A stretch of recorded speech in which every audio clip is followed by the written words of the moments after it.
Could you imagine the constant dry mouth from not having the salivary glands? Yeah, and there was a lot of vomiting. Yeah. Oh my God. I mean, that's one of the sadder parts to me about this is that she put her through legitimate suffering and torture. Physical and mental torture. Yeah, physical and mental both. She had surgical procedures done on this child just because for her medicines are probably fuck her up for the rest of her life. There's no telling. Probably killed her liver and her kidneys. Because not only was she getting medicines that was being prescribed specifically for her, but Mama was stockpiling medicines anytime she got them, and she was just don't understand how she kept this going with medical professionals. It was a full-time job. God, it'd have to be. Lord. She's got to be a damn doctor just to come up with the bullshit to get the diagnosis. There was something, either she was in nursing or she had been she had some experience. Yeah, she had done enough to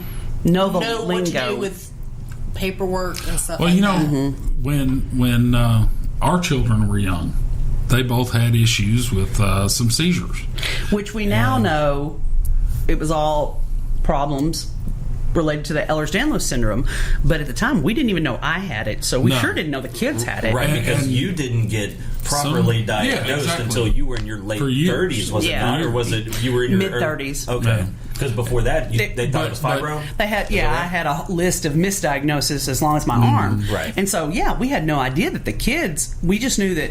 Well, they didn't know it about Brandy either. Yeah. Well, and we actually had some medical professionals. I was accused of having Munchausen by proxy. I saw it in Dylan's file. Yep.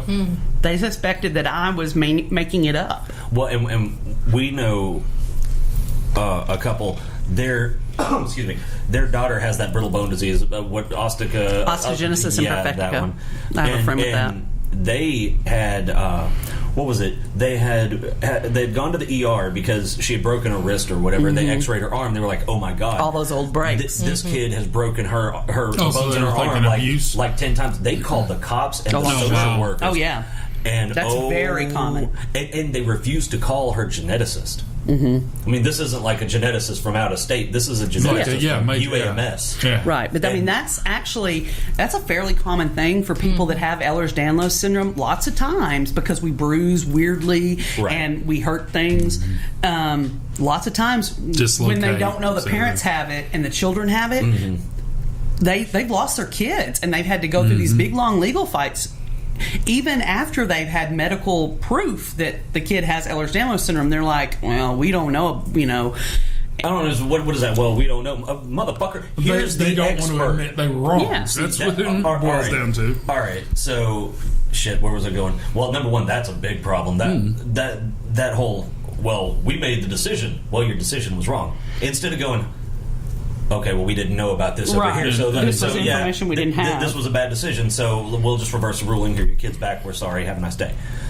But they want to go through this fucking year-long court battle that costs $100,000. And meanwhile, the kids are in foster care. The parents are struggling.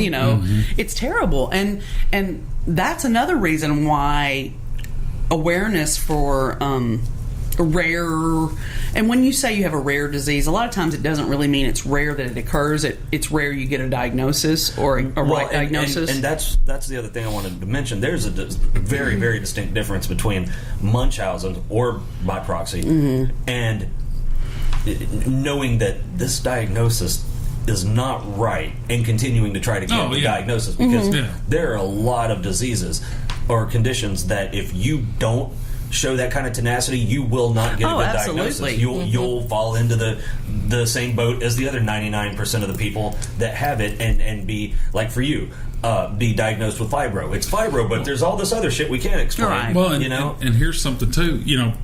Brandy has the Ehlers-Danlos diagnosis. The boys have it. Yep. But our nephew actually has another rare diagnosis. The geneticist at Arkansas Children's Hospital said, do you know how improbable the odds for one family having two different rare diagnoses is? Let me tell you about improbable odds. A buddy of mine that I went to high school with, he's got cancer. They've had to remove a couple of vertebrae, and it's just this horrible shit, and it doesn't respond to anything. his form of cancer, it's absolutely terrible. His form of cancer is so rare. He is, what I say, the 5th person in recorded history to have it. Is he the one whose family has the cancer doctor? No, that guy died from cancer. Well, he knew somebody else's who, like, everybody in the family had cancer. Oh yeah, me and him they were had talking. a family doctor for cancer. Yeah, he was a programmer, and we were talking, and because he had just gotten diagnosed with lung cancer, and he said, yeah, when I went to the doctor, I knew it wasn't going to be good, and I was like, well, that seems kind of morbid. Why? And he said, well, my sister died of this type of cancer, my mom died of this type of cancer, my dad died of this type of cancer, my grandma. I mean, it was like as far back as recorded medical history. This motherfucker, everybody in his family died of cancer. And then he got diagnosed with lung cancer, but then they did that $100,000 PET scan and found out it was in his liver too. And then so it had already spread. Excuse me. And then I sneezed into my hand. I'm gonna wipe it on you. But they were just poisoning the shit out of him with chemo, and they thought that they finally got the cancer out of his liver and did the lung lobectomy or whatever it's called, and then they found it in his brain, and he died. Oh, that's it was terrible. It was and he went through all that suffering. Yeah, he had the 3rd-degree burns from the radiation and all of it.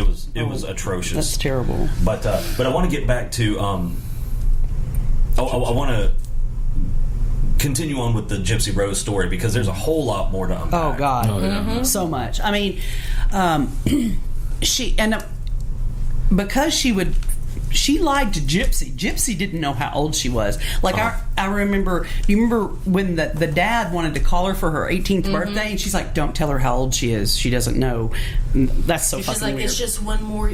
It's just to remind her one more year closer to dying. Yeah. So don't talk to her. If I was the dad, I'd have been like, "How about this? You go fuck yourself. Don't tell me what to say to my daughter." Well, but and I understand. I think I would have done the same thing. He also didn't want to upset his daughter. Right. He thought that upset her. And he'd been had to handle his daughter with kid gloves her entire life because he was told she was so sick. I mean it was so bad, like that.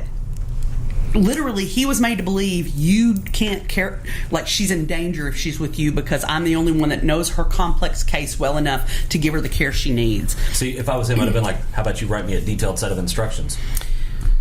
And that way, if you miss something, it's on you. This guy was not a deadbeat. He paid on the nose every month, paid a lot of money, and it sounds like he wanting to see her. Yeah, that's what I was about to say. It sounds like he was trying to make that effort to stay engaged in her life. Absolutely. Yeah, she was keeping him away. And like he had resigned himself to the fact that his child support payments would never end. He was like, I was fully prepared to pay that amount a month for the rest of her life. Yeah, especially if the mom keeps because changing of her condition. Right. Well, no, because the mom keeps changing her damn birth date, so she'll never hit 18. Yeah.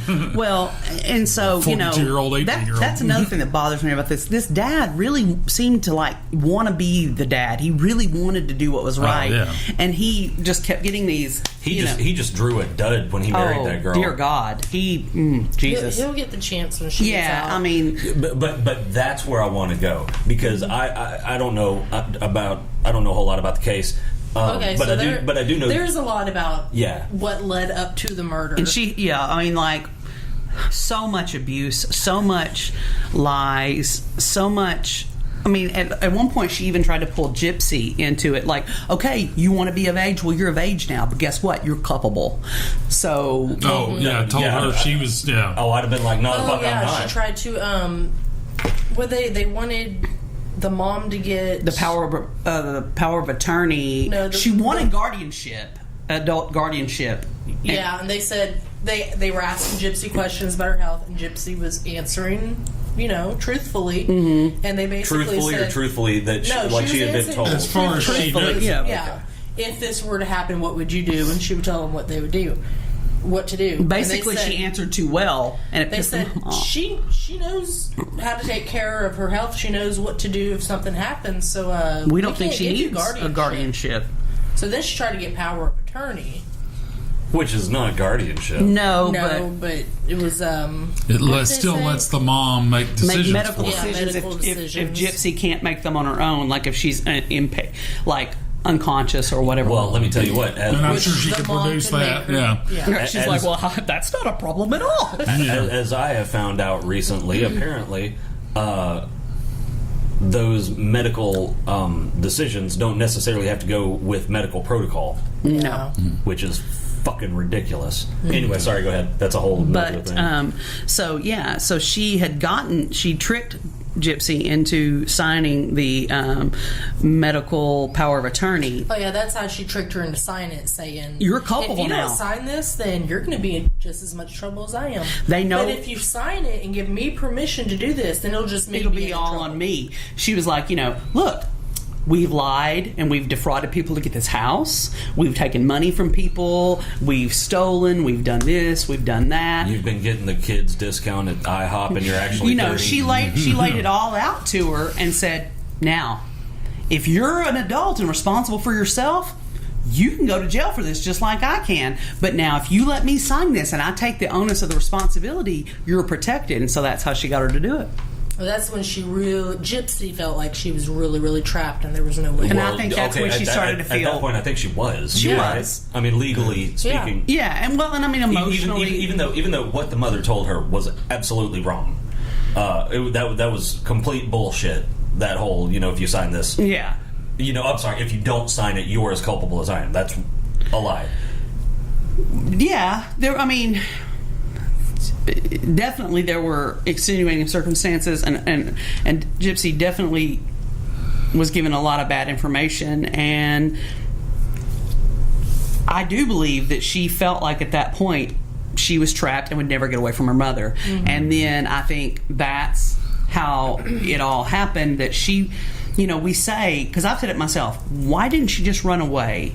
And I think she felt like her mom was this omniscient, all-knowing power in her life that she could never get a break from. And I think that's... she's got all of these people believing she can do... She's full of all these people, all these doctors, all these, specialists. So... all these very smart, powerful people are fooled by her. Yeah. What makes her think she'll ever be free? I'm sure she thought, even if I tried to tell, they're not going to believe me. Mom's told everybody I'm retarded. Mom's told everybody that could I be a can't... problem. Well, really, literally told I don't understand that I'm only... Because I think she said she was like a 7-year-old or something wow. So she set it up so perfectly that I think... Hold on. I know I keep interrupting and going back to this. Did she tell him that she was retarded, or did she say that she had brain damage? Because you get brain damage at any age. She said she was Or did retarded. she was retarded. She went straight to the genetic condition. She said That you she have had to a have birth defect. Wow. Okay. That she would never be more than like a 7-year-old mentally, and that she didn't understand. Yeah, I mean, she totally... So she just went full... yeah. Okay. How do you pull that off, though? When you keep somebody drugged in public all the No, time... that's true. I I mean, mean, if they're like a zombie... You have to admire that level of commitment, though, because Wow. that's not like, oh, hey, let me, I feel like I'm going to do this today. That's a full-time thing. Well, I think in some strange way the mom had to believe it as much as she had to make Gypsy believe it. I think she convinced herself... Maybe that's the only way she could be that committed, was to, all in. This is the way it is. And well, because if you don't go all in, now you've got that conscience saying, this is wrong. You know that you are hurting this kid. And she might. Well, yeah, but she did know that because she was telling Gypsy that. she knew. She knew she was doing wrong. I think she just had to kind of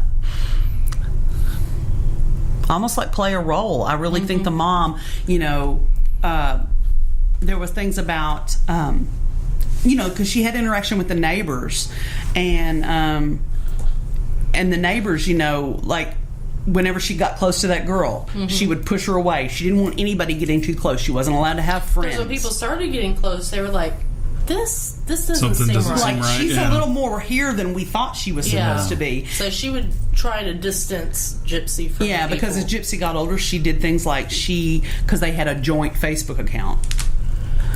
All right. So we are going to pick this back up in the next episode when we unpack the rest of the Gypsy Rose Blanchard thing, and it is so much to unpack because we've just, if I'm not mistaken, we've just scratched the surface. Oh, yeah. what is it? Follow us on Facebook. Follow us on Twitter. Follow us on Spreaker. That's like speaker with an extra R. You can find us on Google Play, iTunes, YouTube, SoundCloud. Like and share, and everybody have a great day. Bye. Bye.